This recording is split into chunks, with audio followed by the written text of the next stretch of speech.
Bonjour, dans cet exemple, nous allons voir comment réaliser un flex, donc réaliser un layout différent du premier, de l'exercice précédent.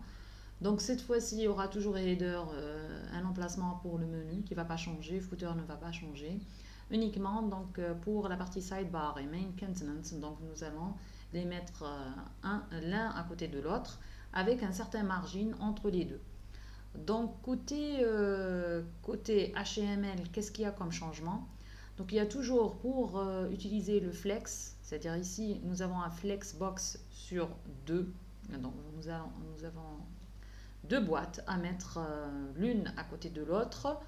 Donc la différence entre flex par exemple et grid, c'est que flex permet d'emboîter ou d'aligner des éléments, des divs, l'un à côté de l'autre d'une manière horizontale ou verticale.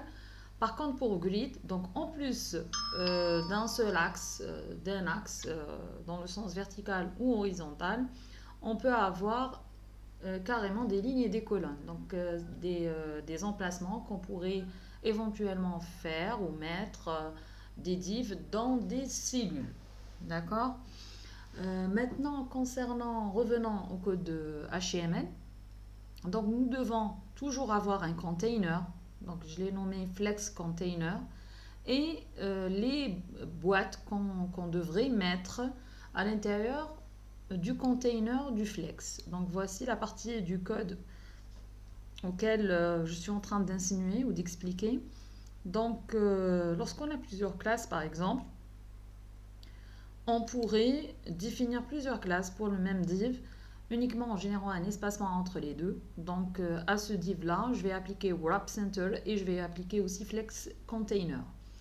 Donc j'ai une première boîte qui est le sidebar et la deuxième boîte qui est le main content.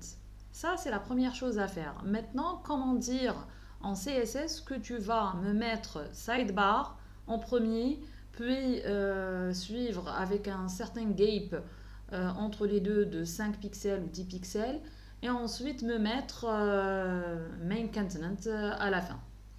Et tout en respectant donc ce dimensionnement. Alors voici le travail côté CSS, donc j'ai un peu modifié. Donc voilà, il y a le flexbox avec un width cette fois-ci. On va définir le width pour le container, le flex container, c'est-à-dire cet endroit-là. Par exemple, si j'ajoute un border, vous allez le voir. Vous allez voir le container, c'est-à-dire celui qui va contenir les deux box. Donc je vais changer de couleur. Allons-y pour un orange.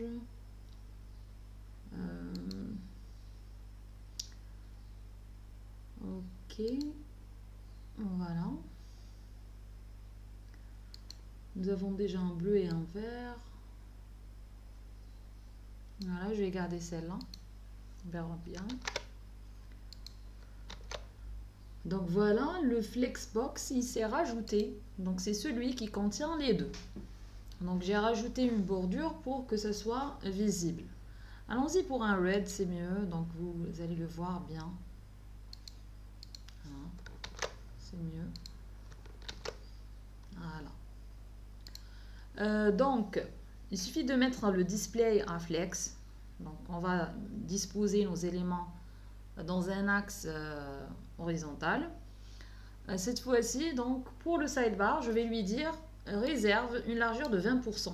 Sur les 600, on va mettre un sidebar sur 20%. Donc ça, c'est une manière de définir un flex. Il y a plusieurs. Hein. J'ai pris la plus simple pour que vous compreniez au moins comment ça marche. Et vous pouvez ensuite, avec le temps, progresser et connaître d'autres propriétés. Et pour la partie main content, donc j'ai défini un width à 80%. Donc le 600 pixels va être divisé entre les deux, 20, 80. Vous pouvez avoir de la même taille, 50, 50, c'est comme vous le souhaitez. Maintenant pour cet espacement-là, donc j'ai défini pour sidebar, donc après l'élément, donc c'est un margin right à 10 pixels. Voilà pour ce qui est flex et ça permet une des utilisations du flex, ça permet de définir des layouts différents. Voilà.